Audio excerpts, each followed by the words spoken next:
Good morning, Hayley. Good morning, Kate. How are you? I'm very well, thank you. Fancy meeting you on here. Yeah. So, we've had a few things planned about what we're going to talk about. We're going to cover personal brand. We've been talking about some of your candidates as well. And I actually can't see anyone's comments on it, which is a bit new. How do I do that? This is the time we live in, though, Hayley. You know, we've got to all try different things, right? Yeah, well, we do. And I think when it comes to candidates, etc., and their job search, it's the same. Yeah, well, you had some interesting feedback when you posted that you were putting this live, and actually it's made me watch other people's LinkedIn lives as to what content is useful and what other content is out there. So thank you for introducing me to this world. You're welcome. So should we start by explaining to the viewers how we know each other? Why we're doing it? Well, we're friends first and foremost, aren't we? We met a few years ago, and I think the parallel between what we both do was really apparent, and particularly in the last few years, and particularly during lockdown, the fact that we both have businesses that are centered in one way or other around recruitment means that we've shared a lot of the. Even though I'm coming at it from the security industry point of view, there's so many parallels between what we do and how we're trying to sort of always put the best people forward to our clients. So how did we actually meet? Who knows? Friendship. Friends. Hi, Pete. Good to see you on here. So yeah, how did you get into recruitment in the first place? So as a business, about a third of the business is focused on finding really trustworthy people for our private clients. How did I get into recruitment is a really interesting question. I think I spent 15 years working client side, and I helped my clients recruit whilst I was working within the client sort of family office, private office. So I was interfacing with agency from kind of 2001, 2 all the way through my 15-year career. And I guess it was from that interaction that I met some amazing, brilliant industry partners that we still collaborate with.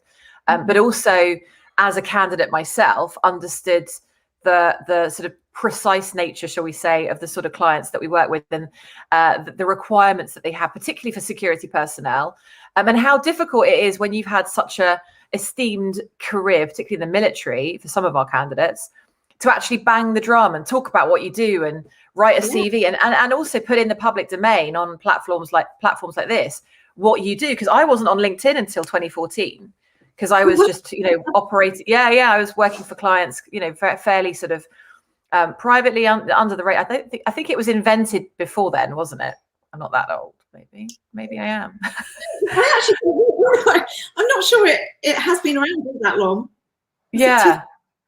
I know I was fairly late in adopting it, and I know I was working in a family office at the time. I think done my close protection training. But anyway, my maneuver into the world of private client recruitment was very much based on having done it client side. So yeah, we're a business that focuses on finding really exceptional individuals to work in quite high profile or wealthy family environments. So it's not as large a sort of, well, I suppose it is a large industry in terms of the numbers of clients that are involved, but in terms of the industry, I guess you work with aviation and sort of architectural industries, so the volume is probably higher. Yeah, I think, well, it's only on the AE Academy we cover all sectors, so that is vast. But with regards to the architectural, on the recruitment side, that is far more niche. Like yourself, it's dealing with the high-end clients. Mm. So we were going to cover personal brand today, and I saw your article on for the Times this morning. Congratulations. Thank you very much. Yeah, no, it's been a busy couple of days. It's when you start a business, I guess when you're looking for a role, you're always looking at ways that you can communicate what you do effectively to a target audience. So for me, actually, the last 5 years of running the business, it's a real proud moment to be featured in the Times. So yeah, thank you. It's had a good reaction so far. So yeah. So I mean, that kind of leads me into this personal brand chat that we're going to have today. I mean, what would be your top tips for any candidates looking for work right now? Well, obviously, we've gone through a very different kind of year to the sort of the norm. And I think a lot of us have had a lot of time to think about what it is we want to do. And I know we talked about this, the sort of, what is it that we want to be doing, or what role is it? And I think a lot of our candidates have had time to think, had time in different places that they wouldn't normally have been, like physically, location wise. And have had possibly time to look at how they present themselves. So for me, and I know that I'm a sort of a bit of an out there example, but I've always used, since I sort of started using LinkedIn, I've always tried to make sure that when we work with particularly the more private type of candidates, that the CV mirrors the LinkedIn profile, because for some people, that's the only online footprint that they have.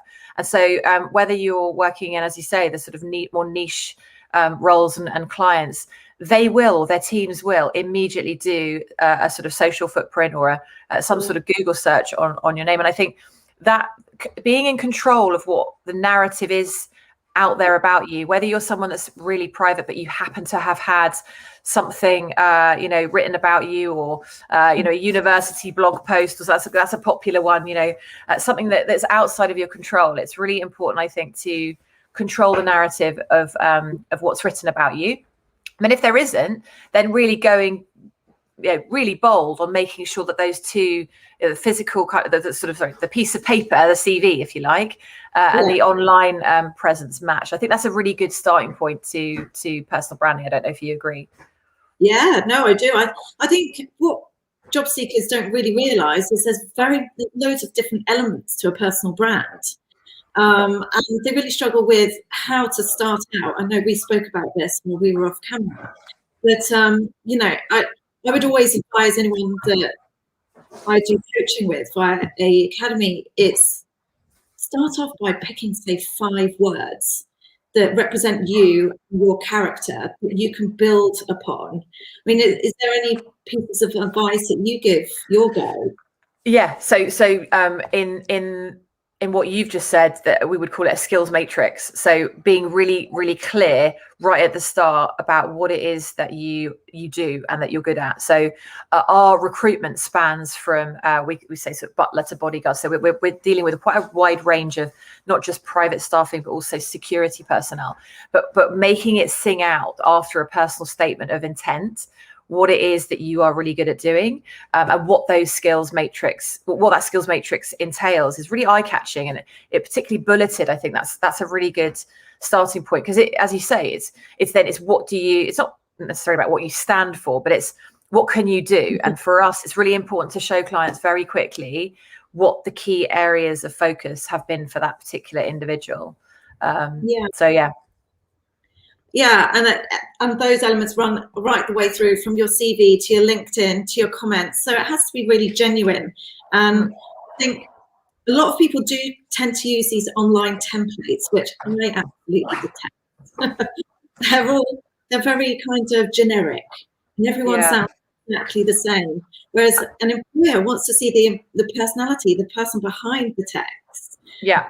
And I'm going to be controversial, because I also think that it all starts with a really good photo.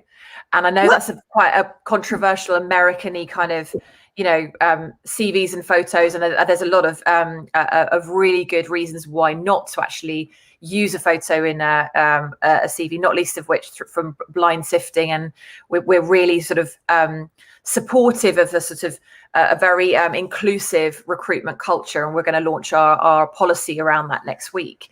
But I do think, particularly with LinkedIn, you've got that opportunity to really show who you are, and the start of a personal brand, as we both know, is you as a person. And the amount of pictures that I look at and have looked at over the years, and the advent of the mobile phone and the selfie, I think was possibly a really bad moment for recruitment, in that some of the results of that were not as perhaps as professional as, and I'm not saying you have to go and do a photo shoot with Mario Testino. That's not what I'm saying.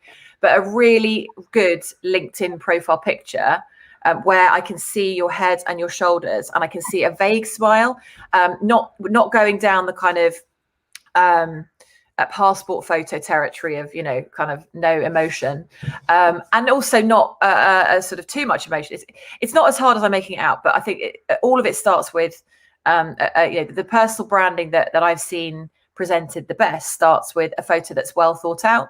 And as I say, it doesn't have to cost a lot of money. It can actually be a selfie against a blank wall, or somebody taking a photo with a smartphone, because smartphone technology has improved. So yeah, sorry to jump in there. I just think that and as you say, when I see and I rarely see it, a lot of I think people are now understanding that there is a format, there is a good way of presenting things, that 2 pages is enough.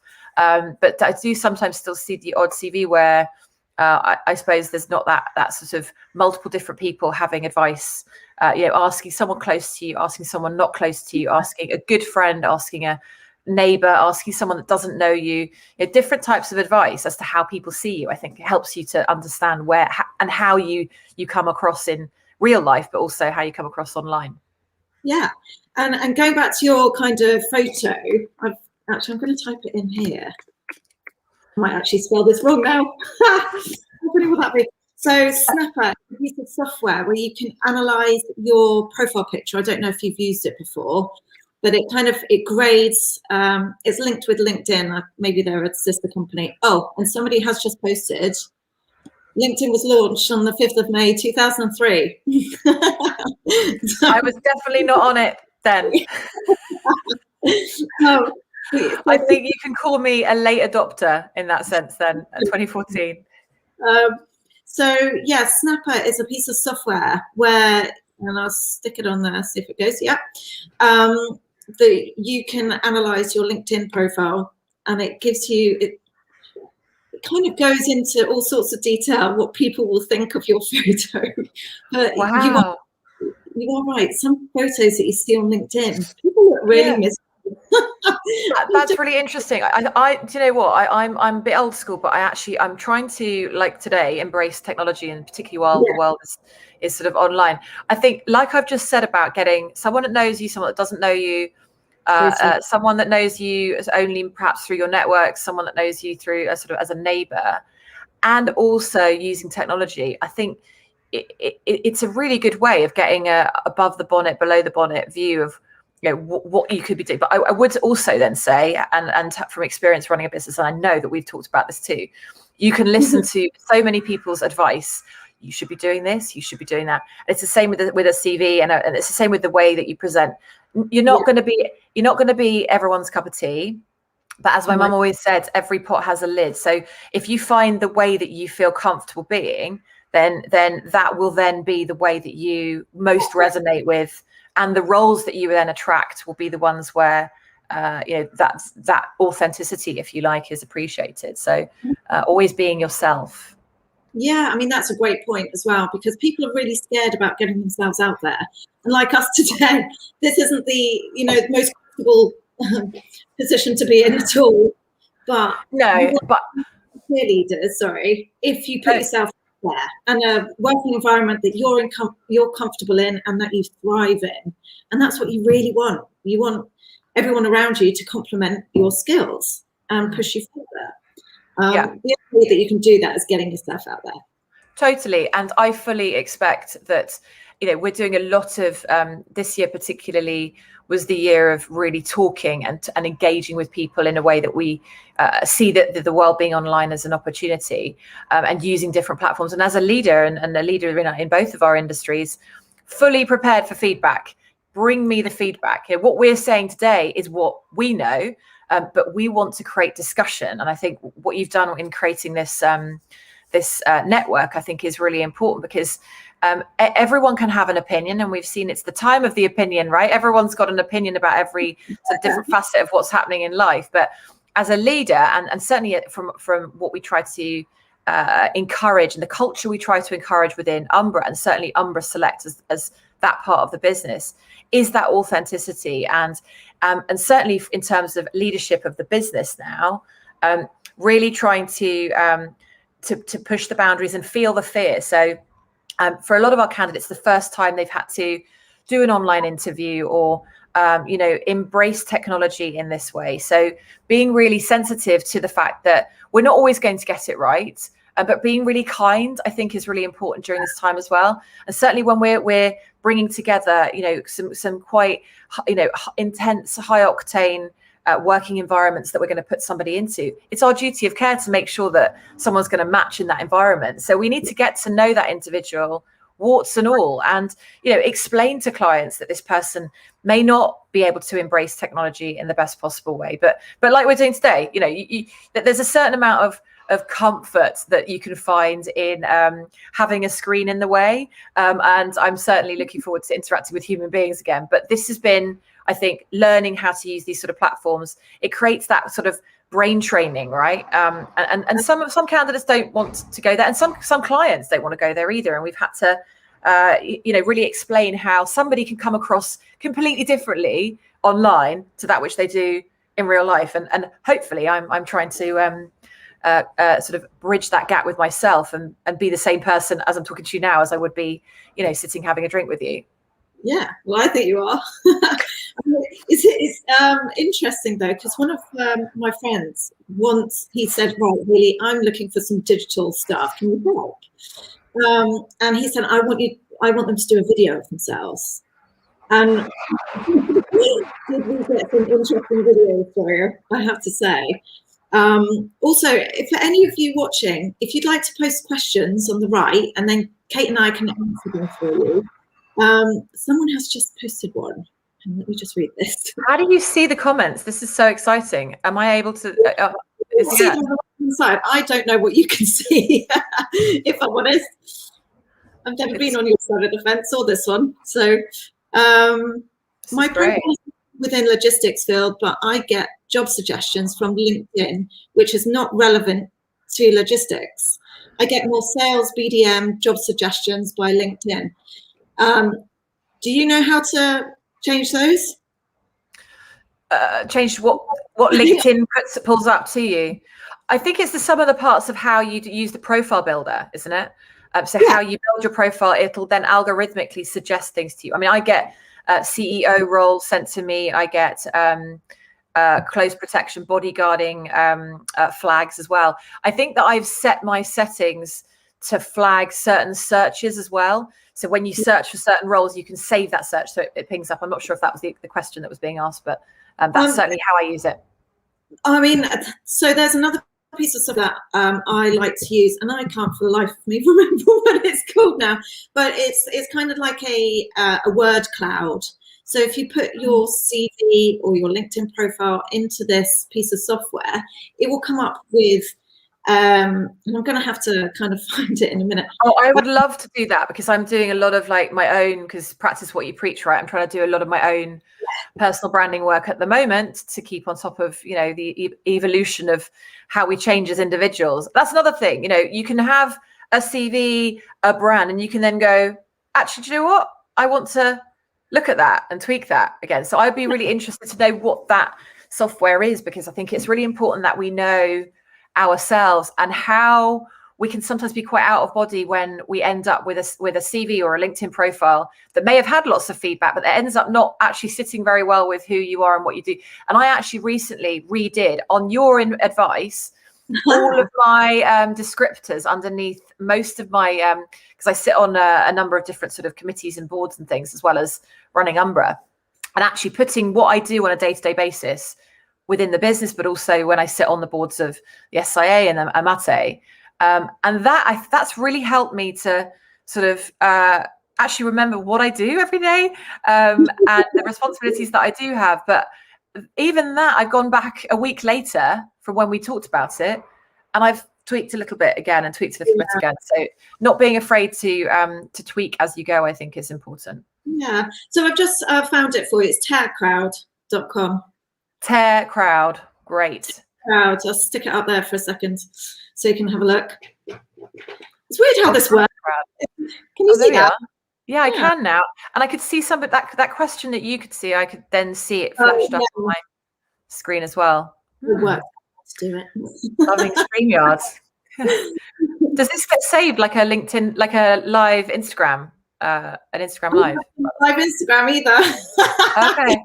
So what happens is the video gets saved into your grid, and you're able to then access it later. I'm sure it does. Yeah. So, I mean, that is, Tag Crowd, for any of you who've just joined. If you want to analyze your LinkedIn profile or your CV to see what recruiters or software kind of detect in your CV, then shove it into Tag Crowd and it will come up with a word cloud. I think that's what you call it, isn't it? And you'll be able to decipher what everyone else sees in your CV. Amazing. We've come a long way since 2014 when I first. Well, when you first had your LinkedIn profile. Yeah. So what else are you doing? I mean, with regards to your personal brand, I know you've got a lot going on at the moment. Yeah, so it's a big time for the business, and I think, as I say, as a business owner and leader like yourself, you've always got to be looking at how, and then operating in a Corona environment. I think it's actually a really good time to be thinking about how you come across, and certainly as a business, we work with a lot of very private clients. So, and in fact, a lot of my clients messaged me on Saturday when the Times piece came out, congratulating me, which was great. But we have to tread a fine line between letting people know we're here, letting people know that we're going and growing during a pandemic, I think is really important as well. But not being too noisy. And I think, we're talking now at the wake of International Women's Day. So a lot of the things that I advocate and support are around that sort of entrepreneurial, female. Obviously, I am a woman. Our industry is not as sort of female heavy, or it's not as representative, shall we say?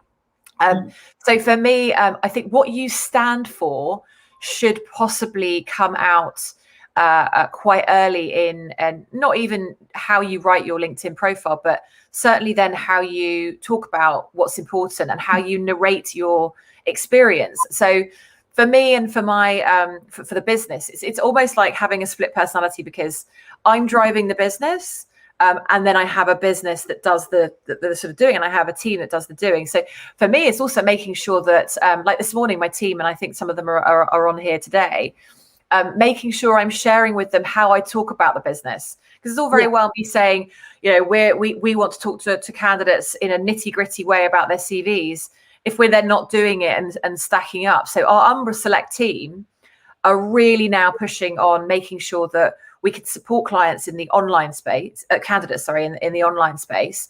And actually, we're spending a lot of time helping people with LinkedIn profiles, not as a sort of paid activity, but just kind of making sure, like I said, that the two match. So yeah, there's a lot going on for the business, and anyone that's running a business during this time, like yourself, respect, because it's an ever-changing landscape, right? Even for businesses like ours, where we can do a lot of our work online, it's still a time where I think there's a huge amount of stress around change and around uncertainty. And so being that person in the business, not only for my team, but also for our candidate and our client network, that creates a bit of that sort of clarity, I think, is really important. So for me, hopefully I come across, and I'm always working on ways that I can come across as someone that's very inclusive and very accessible. And that was a decision I made early on in my business career, was to adopt all of the sort of ways that people can contact us, find out about the sort of roles that we work on. We've just launched our Umbra Select Instagram as well, which has gone down well after the Times article. So really, we want to be open and accessible, and that's led by me. So all of my output, particularly in the wake of International Women's Day yesterday, got a lot going on this week to make sure that we're really practicing what we preach about, being inclusive, not just on the gender debate, but more widely, to include people that wouldn't otherwise think to join our industry. Yeah. Also, what I did want to add to that as well, with regards to LinkedIn, and I know that not many people do this or probably are aware of it, but I always go onto people's comments to see what they write, because it really gives me an indicator about what kind of personality they are and what kind of mindset they're currently in, because they can put people off. That's really true. Yeah. looking down their comments list on that LinkedIn. But yeah, no, that's a good one actually. Yeah. For me, it's always been, my surname is Bright, so I've always tried to adopt a very glass half full approach. So using platforms to talk about the work we're doing, celebrate and champion other people in the industry or industries, and celebrate key moments. That's our vibe. I think it gets a bit challenging for me. I find it very challenging to see things that if it was in real life perhaps wouldn't be said, or discussions that are useful to have. And I'm not saying that we shouldn't have challenging debate, but like you'll then look and see who those people are involved with it, and think, could that have been taken offline? Is that something that's appropriate to talk about on a platform? But I would welcome that debate as to, while we can't all meet up and discuss and debate things that should and shouldn't happen in the world, how do we talk about it? And actually having an opinion isn't a bad thing. It's just, I guess, as you say, making sure that it's appropriate to the time in your job search journey, because it's all very well being 20 years into a very secure career path where you are asked and mandated in your role to seek out and spread opinion about a certain topic in a certain way. But I think all of us should be very aware that the world changes quite quickly, and that we will be judged by how we acted in this last year. So being mindful of being what I call a good online citizen. This is what I'm banging on about at the moment. Always trying to be the kind of person online that you would be in the street. And just like you wouldn't throw bricks and stones at people in the street, same goes for how you behave online. So I always try and sort of I agree with that. So we've got a question here, and I'll put it up on the screen. Oh, that's a huge question. So, blimey. Let's have a look. Okay, so it's about summary CVs. Yeah. Do you want me to go ahead with this one? Yeah, you start. Yeah. So for me, the most important page of your CV, I don't mind how long it is. But the most important page is the first page. You've got to grab the reader's attention within 6 to 12 seconds, I think is a stat. Whether that's true or not, I don't know. But I know from a recruitment perspective, you do have to fly through CVs. So if your CV isn't tailored to the job right from the outset, then the reader is more likely just to pass on, skip on by and go to the next person. So I'm not bothered about how many pages your CV is, because there have been instances where I've had clients who have said, right, I want an interior designer who works in jewelry as well. And unless that person's CV was 5 pages long and they went into talking about their passions, etc., I'd never know. I actually only found one candidate for that role because of that, because so many people have a 2-page CV. But I do know other industries are slightly different. I mean, what's it like for you, Kate? It's exactly the same. I think, is it name? Thanks for the question, name. For me, I think unless you've got additional addendum that is specific, either scanned reference from in our world, a kind of a similar sort of family office, private office that says name is this, that, and the other, that ties in with. For me, if you can't say what you do in 2 pages, then you need some time with Hayley. That's fine. That's fine. But you've obviously clearly got so much to say, which is great, Name. But I think it's knowing when to say what, and at what point you almost reveal your cards. You can allude to what you do and then expand on it when you're talking in an interview format, if you get to interview format. And then also use LinkedIn as the sort of backstop for that. But I would wonder whether it's 6 pages of you talking about skills, whether some of that, like I said at the start, could be a skills matrix, bullet pointed at the start. So personal statement, I am X, I'm looking for Y, this is why I'm looking for Y, I'm available globally, Skills matrix straight away for us is a really good way, particularly when we're looking at ex-military or ex-law enforcement, ex-royal protection. We want to see the skills straight away. So like Hayley, my team would struggle to look through 6 pages. But I would say also on my 2-page kind of ideal length is that I will tend to always look at how someone starts, and also I will look at the end, because the end is normally interests, and I always like to get to know the person. So when people are sort of too generic about it, sort of, I like travel, I like reading, I mean, we all like those things to some extent. But really specific things, like I paddled the Channel in 2016, it's crazy. But putting those sort of things that then I want to go, why did you paddle the Channel? That's really interesting. Then you're getting into a conversation about fitness, your lifestyle, the fact that you support different charities. This is, I think, the essence of what we've been saying in this session, is that the authenticity, but also that snapshot. It's you have that elevator moment to get across who you are. So whether that's not with a photo on a from a CV point of view, but short, sharp, snappy, really good start and a really good finisher, I think is what I've certainly noticed is catches my eye. Yeah, that looks like Howard agrees. First page has to be engaging, tell a story, does not matter about the length. Yeah, pretty much got it. So I know that we don't have you for long, Kate. I know that we've gone over half an hour. So we'll have to do this again, because I would love to. This wasn't as scary as I thought it was going to be. Well, I think because you know what you do, Hayley, and you do it really well. And I think your candidate community, I've seen how you grow and how you engage with your candidate community. They're really lucky to have you. And I would aspire that within the security sector, we have such an open dialogue as this. And I would say to anyone listening and watching, particularly working within the architectural and more sort of broadly now in the sectors that you work with, you really are a great person for a sense check. And I think that's what we all need now. And particularly those looking for their next maneuver. We get a lot of people coming through from military transition. And I'd like to think I'm that person that can really, get a red pen out and be really sort of like that kind of older sisterly type approach that I've often adopted. But bravo for creating this platform. I would love to come on again. And if there's anything useful or anything that anyone wants to follow up specifically on my industry side, then please get in touch. Because like I've said, I'm all about being accessible. So I've got to practice what I preach, right? Well, we both do. Exactly. Brilliant. Well, thank you very much for today, Kate. And I look forward to doing it again soon. Thank you for having me. No, you're welcome. Speak to you soon. How do I get out? I'll end it. Okay. Bye.